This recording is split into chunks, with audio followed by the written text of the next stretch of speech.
Today on Inspired Money.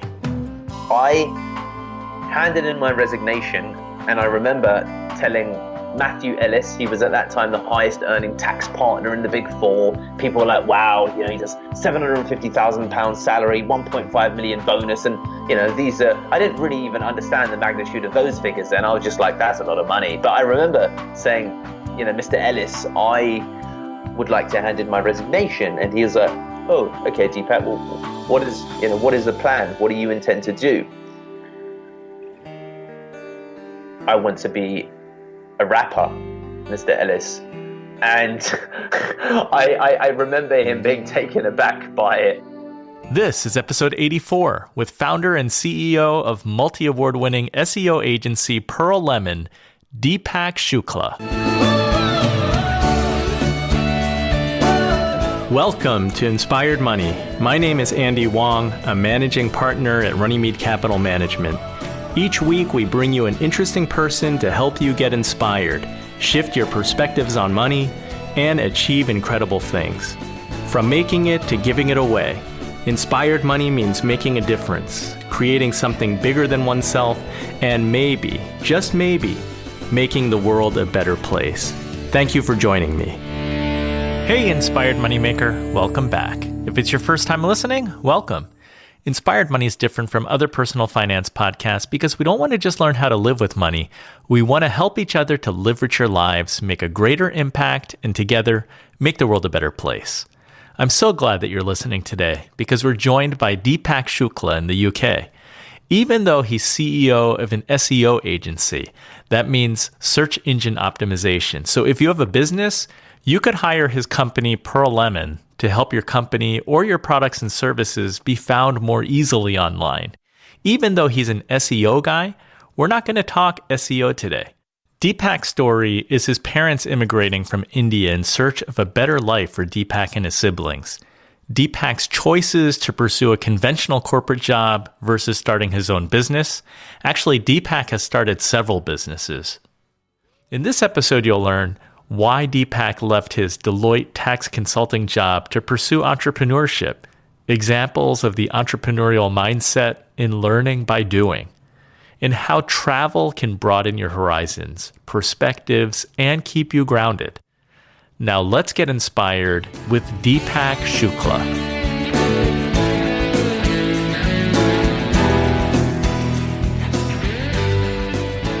Deepak, welcome to Inspired Money. I'm so excited to have you on the show. Andy, I'm really happy to be here. Finally, we made it, right? Finally, we made it. Yeah, let's jump right in. What's your earliest childhood memory of money? You know what? I think it comes from my parents, where I'm British Indian. They were Indian migrants, and they came to the UK near Heathrow Airport, where there was a lot of labor work for Indians in the 60s. Was where we grew up, and the running kind of mantra was, count your pennies. And just really, I think my specific earliest childhood memory of money comes from being given probably my £3 pocket money to go and buy. £3 is maybe $4 or $5 today. And then it would have, this is talking 10, 15 years ago. And I just remember using that £3 per week and having arguments with my mum that wasn't even enough to buy a cinema ticket. And her saying, well, go and figure it out. Go and make your own money if you want some, because money doesn't grow on trees. So that was probably my first understanding of what money was and what it meant for my family, but also what I needed to do to kind of, have at that time the life that I wanted, which was to go to the cinema. Well, that's real life. Those are real life lessons early. Yeah, no, absolutely. I think that, my parents, they've done fabulously well in that, they came here, and, my mum finished school at 14. She moved here when she was 7. She married my father at 11. First time she saw him, she went back to India. She had her first children, I think, pregnant at 15, twins at 16, had already dropped out of school at 14. So her life revolved around her children. And, we spent our daytimes with perhaps someone in the family, or my grandmother, I think, had moved from India by that time. And, my parents were often apart in that when one was working, the other was at home, when the other was at home, etc. So I think that what it really gave me was an understanding that every penny counted in my household, and that if my parents wanted something, which was in this case to give me the gift of being able to be on a podcast with you, I needed to, as my mom describes it, figure it out. Well, your parents got married really young, and you talk about this immigrant experience. How did that shape you and your views on money? There's two sides of it. I think there's a lot of people that come from, my background that go and hedge.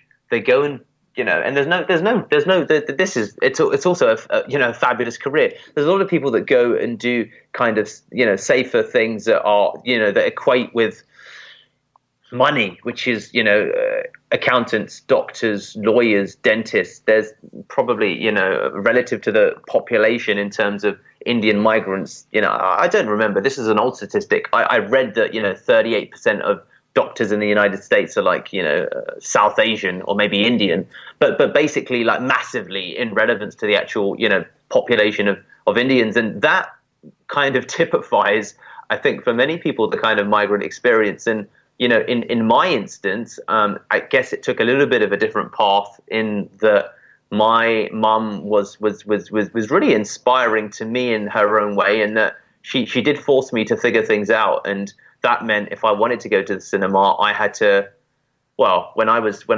14, back in, Jesus Christ, 1999 or something, whatever it was, 2000, 2001, I got a paper round, and then I worked at the local mechanics as kind of an auto mechanic assistant. Then I did manual labor at a market stall. Then I did manual labor on a construction site, and kind of I had these series of jobs that culminated in working for Deloitte and beginning to start life as a tax management consultant. I think I was on the graduate scheme back in 2005 or 6 2008, and realizing that I certainly was in the process of figuring out how it was I could kind of live a life on my own terms.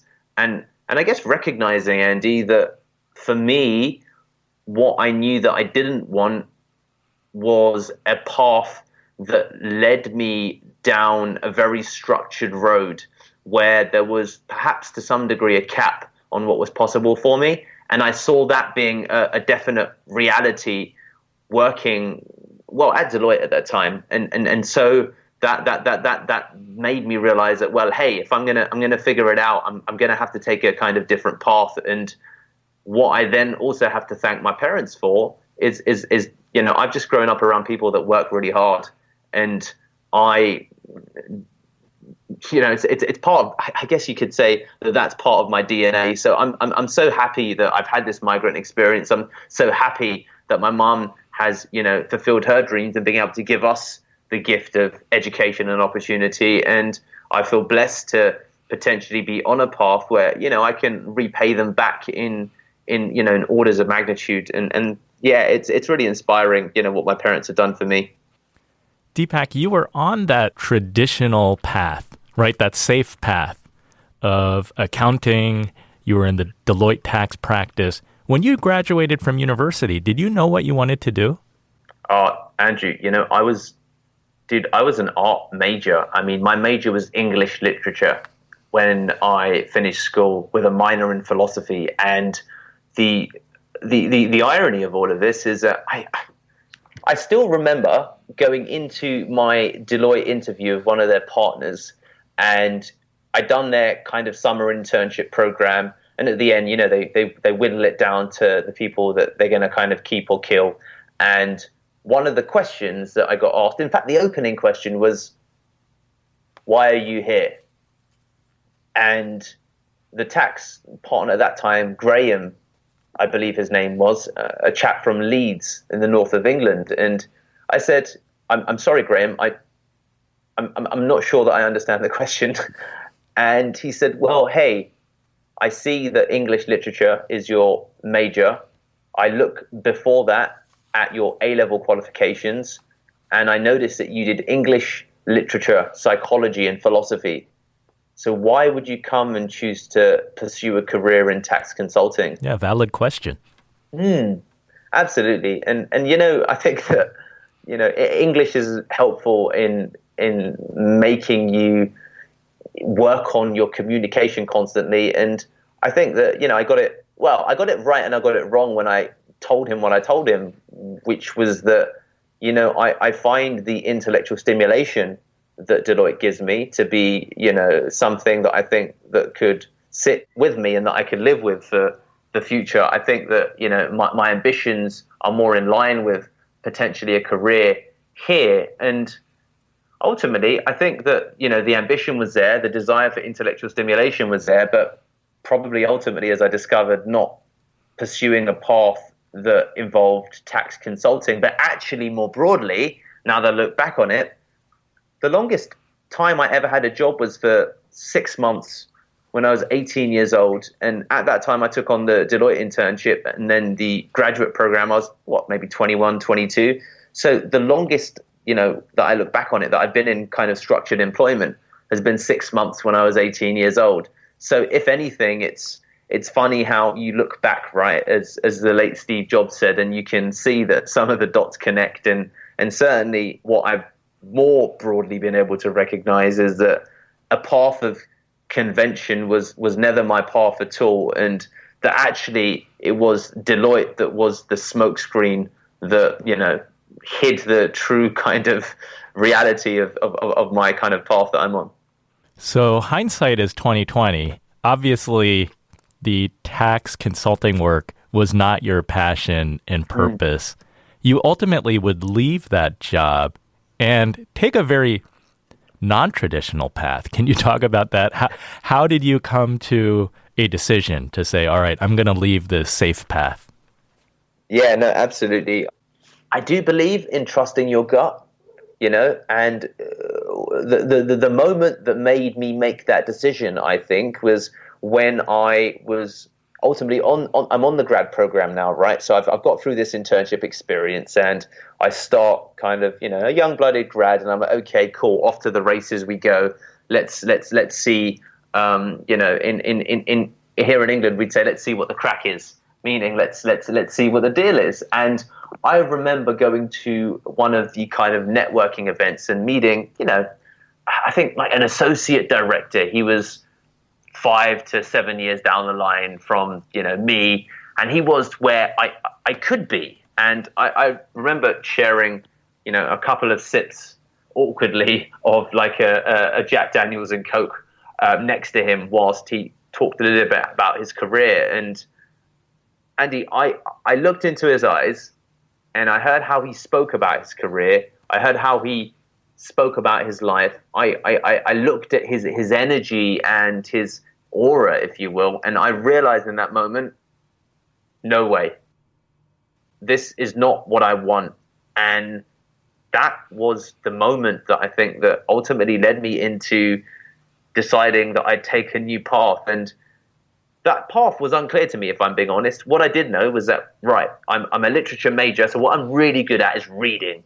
I was like, brilliant. That was the one big skill that has proven to be, more useful than any of the other things that perhaps I've acquired in terms of skill sets up to that age. And I handed in my resignation, and I remember telling Matthew Ellis, he was at that time the highest earning tax partner in the Big Four. People were like, wow, he does £750,000 salary, 1.5 million bonus. And, these are, I didn't really even understand the magnitude of those figures then. I was just like, that's a lot of money. But I remember saying, Mr. Ellis, I would like to hand in my resignation. And he was like, oh, okay, Deepak, well, what is the plan? What do you intend to do?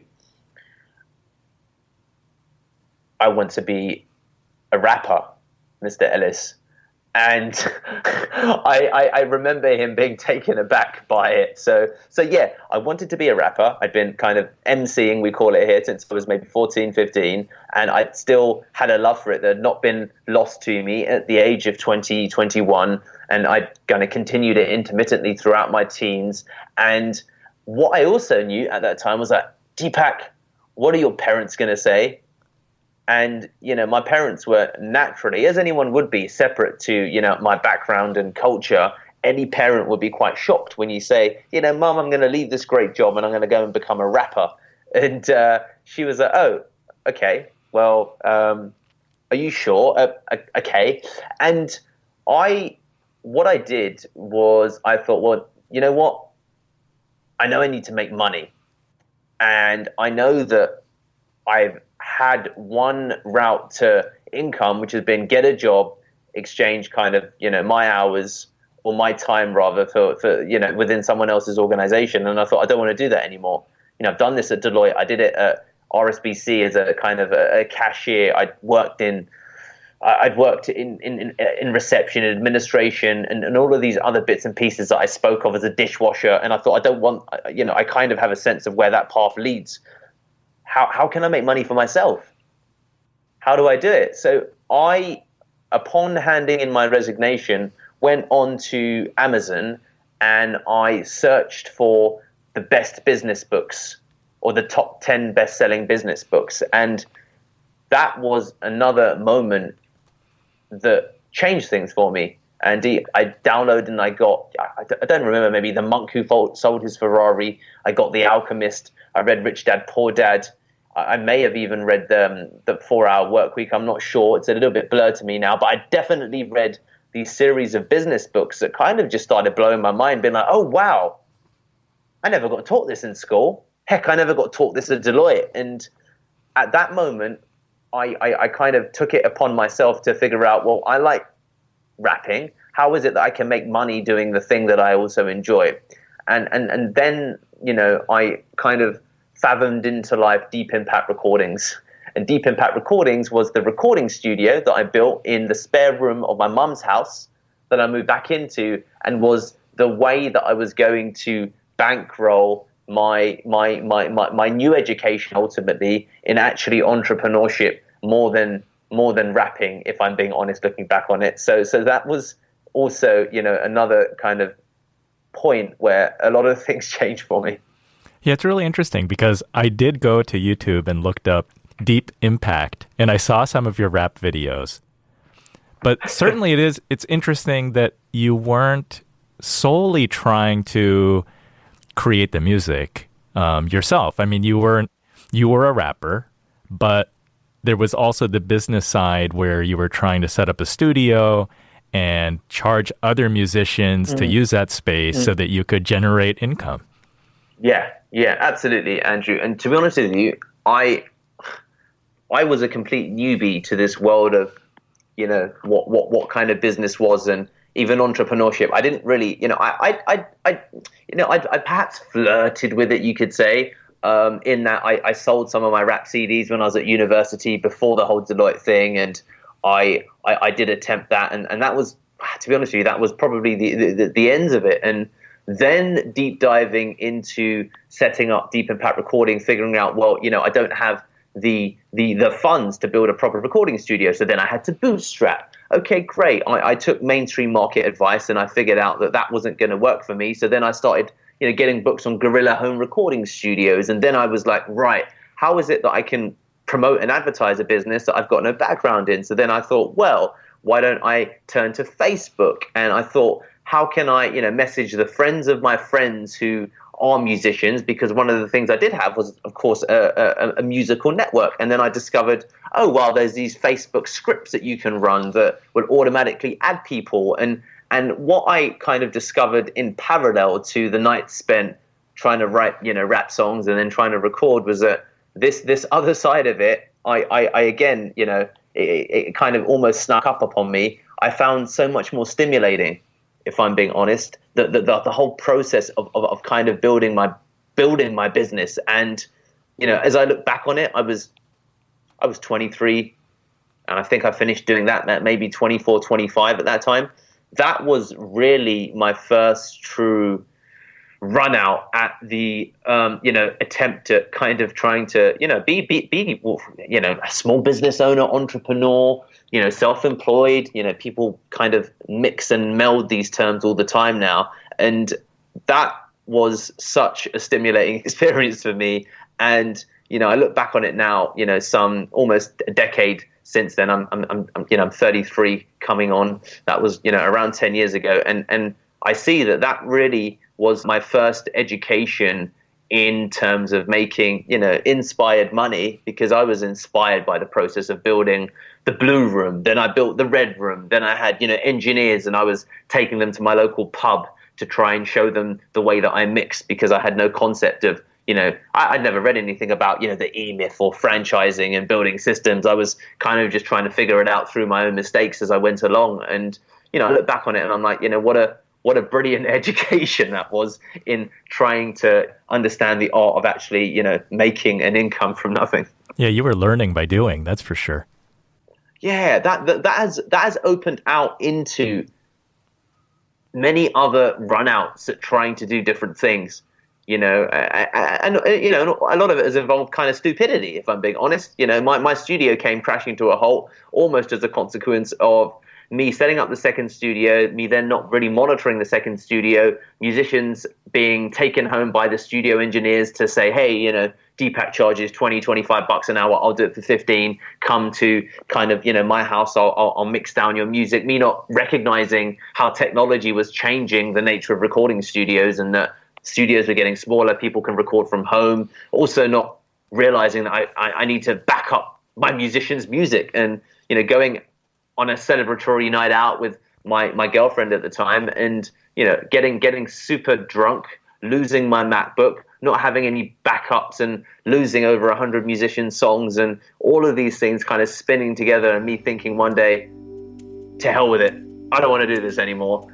Coming up, we talk Deepak's ability to see opportunities to create new businesses, his quarter midlife crisis, and one way not to be spoiled or entitled. But first, Deepak rebuilds after his music recording business imploded. And then taking, those learnings that, okay, well, I basically have a sense of how to, figure out how to build, let's say, a small business. And, a friend of mine, Pei at the time, said, Deepak, why don't you teach English whilst you're in this kind of, interim period of trying to figure out what's next? Why don't you be a tutor?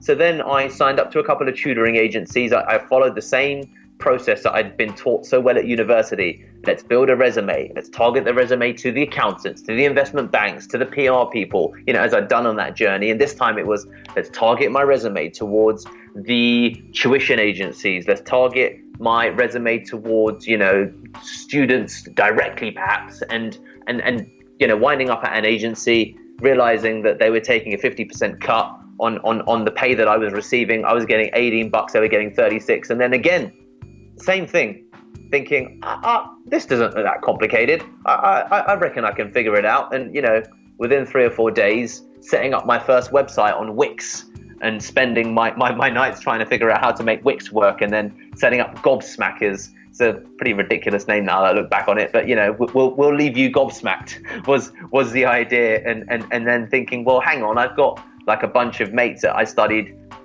within school that are struggling or are between jobs or trying to pursue their arts careers, and maybe they could teach, the kids that, I want to try and get, onto the books and stuff. And yeah, dude, that growing, and, my first business maybe making, $25,000, $30,000, a new business making, like maybe $100,000, and then kind of just continuing to venture into lots of different things of that ilk, almost by stumbling into spaces as kind of I was learning largely by doing.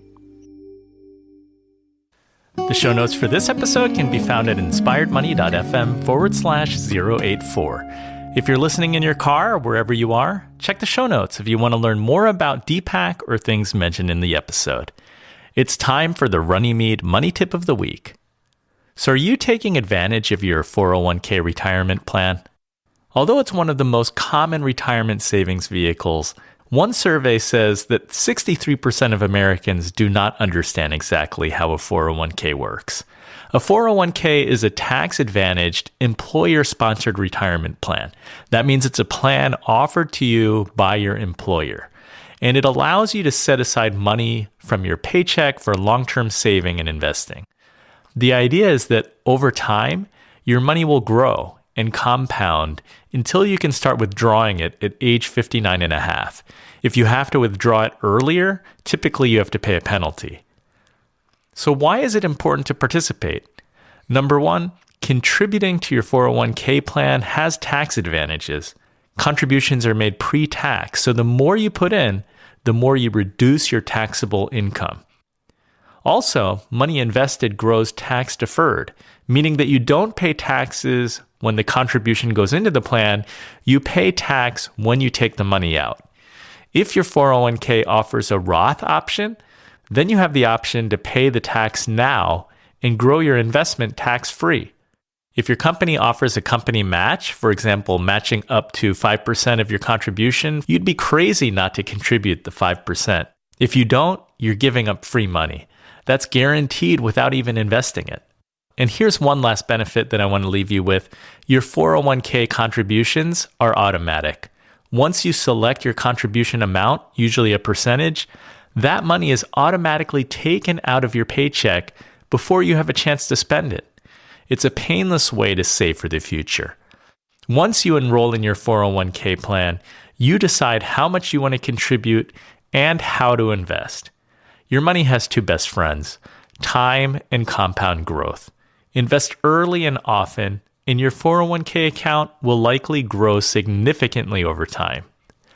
That's the Runnymede Money Tip of the Week. Inspired Money is brought to you by Runnymede Capital Management. We help you to plan, invest, and worry less. What's your biggest financial challenge right now? Are you paying attention to your retirement and investment accounts? When was the last time you reviewed your portfolio and reallocated? If you need help, go to inspiredmoney.fm/Andy to email me, or schedule a 15-minute call at inspiredmoney.fm/15. We can talk about anything, the show, podcasting, your investments. I'd love to hear from you. You're listening to Inspired Money. I'm Andy Wong.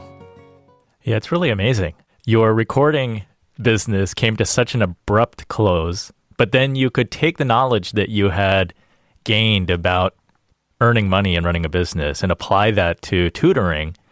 And that business was really a success, eclipsing the revenues of your former business. I understand that you then had a quarter midlife crisis. Can you talk about that? Yeah, absolutely, dude. You've packed a lot into 32, 33 years. Well, this is the parallel, right? That, at that same time, and this is it, right? I didn't even necessarily know that I didn't want to be an entrepreneur at that time, and I didn't want to be a digital nomad either. I just wanted to kind of figure things out for myself, but there was a definite thread in terms of practicality to my chaos, which was Deepak.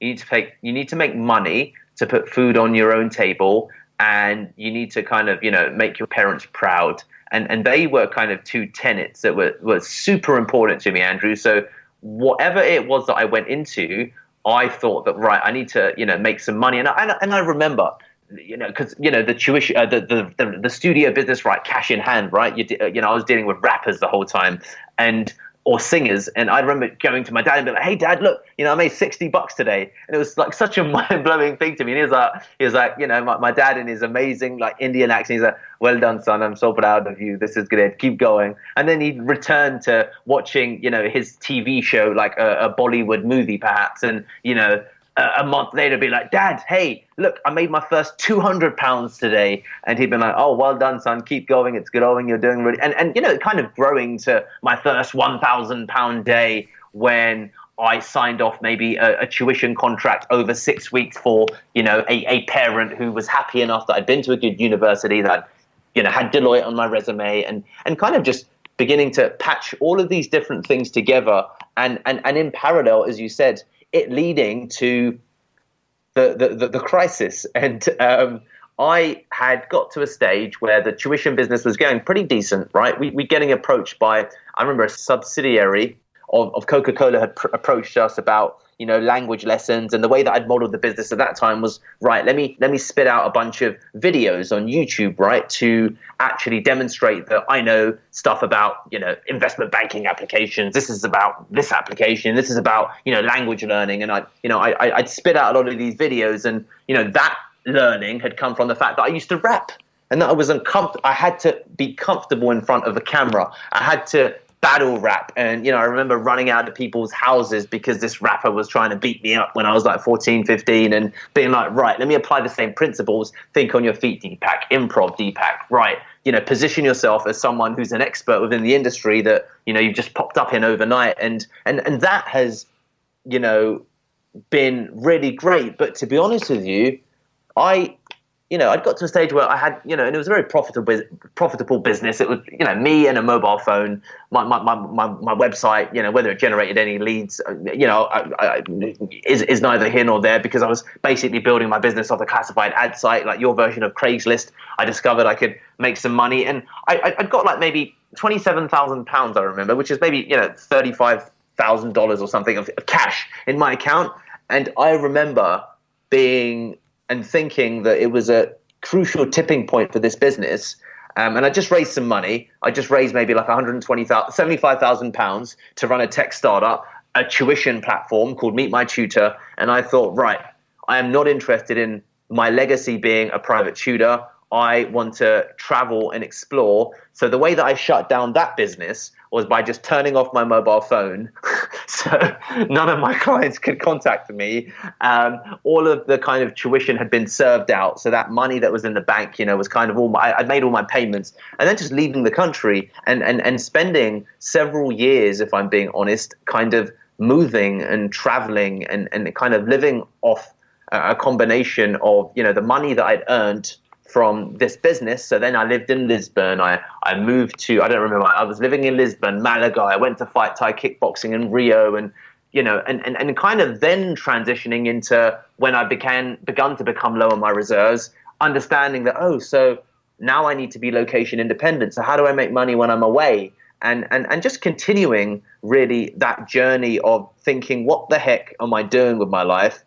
I don't really know. So as long as I've got enough money in the bank to kind of pay for, a half decent bed at night, then we'll continue. And, equally, my tech startup, it went to SHIT because the investors were pissed that I was pissed the whole time in Lisbon, because I was basically partying, not keeping a track on the development, using a little bit of the money to organize a pajama party whilst I was in Lisbon, pissing off my investors, thinking, screw that, I don't want to do that either, it taking too long, being too complicated, me not wanting to do it, and then just continuing and moving on to Brazil to do this kind of Thai kickboxing thing that I spoke about. And yeah, I guess, as you said, my journey has been definitely a mix of kind of chaos with maybe that one thread, as you spoke of it, really literally in my case has been inspired money, because I was searching for inspiration, and making money allowed me to have the time to go on this adventure. So I understand that you backpacked over 50 countries in 2004. You've run 25 marathons. You've competed in Ironman competitions. You talked about the tech startup that failed. I think you lived in 8 or 9 countries. What have you learned through this process? It all seems cumulative. I know that today you're a 21st century entrepreneur. You're running a successful SEO agency, Pearl Lemon. I think, Andrew, people, if they apply themselves, and when I say apply themselves, I mean putting yourself, in the face of fire, or putting your feet to the fire on a continual basis, it will surprise you what we're all capable of. And as I've gone through kind of my experiences, I think that the one thing that I've learned is that the less that you think and analyze, and the more that you trust your intuition, you can rely upon that. You can increase the speed of your execution. And I would say that, my biggest learning is I think, as Richard Branson talks about, he's like, feel the fear and it, do it anyway. You mentioned legacy. Do you have a clearer sense of what you want your legacy to be now? I know that I want to help people. I think that, we speak about this a lot internally. I don't believe that my legacy is to be an SEO agency owner. We're becoming a totally inbound agency. We're getting 3 to 5 inquiries a week. We outrank Moz for 1 or 2 keywords for the keyword local SEO services, which is, X thousand searches. We're number 2, and we have a steady stream of business. And but this is not my legacy, Andrew. I know that I want to help people, and I'll be honest with you in saying that I've still not figured out how. So your journey continues. Yeah, exactly. I guess that's the best way to say it, that the agency is something that I enjoy and I do find it stimulating, but this is not, the kind of summation. The journey will definitely continue. Well, you talked about both legacy and helping people. I know that through your hustle and your scrappiness of building different businesses, today you use some of the success of your current business to help others to build their dreams. You help your father, you help some of your business partners. Can you talk about that and why it's important to raise up others? Oh, I think that, my dad is, has his dream of being able to invest in properties. That's something that, we're able to work on together. And, I think it's so powerful to help others. I think it's part of human nature. I think it's our duty and we can all lead by serving in so many ways. You can lead by example. You can lead by, the words that you put to paper, or the voice that you give to others within your business. And for me, my parents are a massive inspiration. As you said, I mention them a lot, and I guess that, I think about my dad, and I think about the fact that he, and I see it in him. I see that sparkle in his eyes when he is looking perhaps through, a local newspaper at the house price listings, and I see his dreams of, what could have been, just in flashes and glimpses and moments. And I know that because of, the life that he was born into, it took him down a different path. And it kind of saddens me as I say it sometimes, but it also inspires me, because I want everyone to take the glints in their eyes that they have when they see adventure, and where and how I want to be able to give it to them. And it's for that reason that I still feel that, as you said, this journey is to be continued. I understand that you had quite an emotional trip returning to your parents' village. Yeah, absolutely. Wow. Yeah, no, I was 18 when that was a big, that was a big turning point for me, actually. I went to India for the first time that, I could recall, if you will. When I was 18, I went to the village that my family were from. It was the first leg of a 6-month trip around the world, and I'd not got into Oxford, so I was going to reapply, and I decided to backpack, and my dad decided, after being set against me doing the whole trip, to join me for the first leg of it, which is the first 2 weeks of a 6-month trip, before he would fly home. And we went to his village. And you know what this makes me upset. Dude, I was just really spoiled, if I'm being honest. I complained about the fact that it was cold. I complained about the fact that there was mosquitoes. I complained about the fact there was no electricity. I complained about the fact there was no electricity, therefore no lighting, therefore no air conditioning. And we spent a day and a half in the village with myself largely complaining. And yeah, dude, I think I was a brat for, I was perhaps a talented and, somewhat hardworking kid, but I was also entitled and also spoiled. And I think that, that moment was really painful for my father, for him to take me to where he came from, and me to almost kind of, to shit on the whole thing. And that is something I look back upon, and it gives me a lot of kind of negative fuel, if you call it, to think never again. never again do I want to take anything for granted. And I'm so glad you brought it up, because it almost, it brings back a time of, entitlement that, definitely it's something that I think that most people aren't even aware that they have. And I think that that's one of the other things that holds a lot of people back sometimes, that we don't realize how entitled we are. And, that's, yet another thing that, my parents gave me then. And I definitely look back on that and realize, how that moment is a symbol of how hopefully I've changed. Well, it sounds like an eye-opening experience and one that gives you a different perspective. Did that change the relationship between you and your dad? Yeah, my relationship with my parents has got better over time, dude. I was born to these migrant parents, but I was also, I talk about this £3 pocket money, but dude, I was spoiled. I'm the youngest of 5. I have got brothers and sisters who've all had less than me, and yet I have complained more. I have been more of a pain through, my teenage years to my parents. I've caused them more tears, more heartache, more problems than kind of anyone else. And I needed to go away. I think also, Andrew, there was a lot of kind of instability within me and a lot of kind of chaos that was very productive in, the space of perhaps entrepreneurship and figuring things out. But when it came to my relationships, dude, I was like a grenade.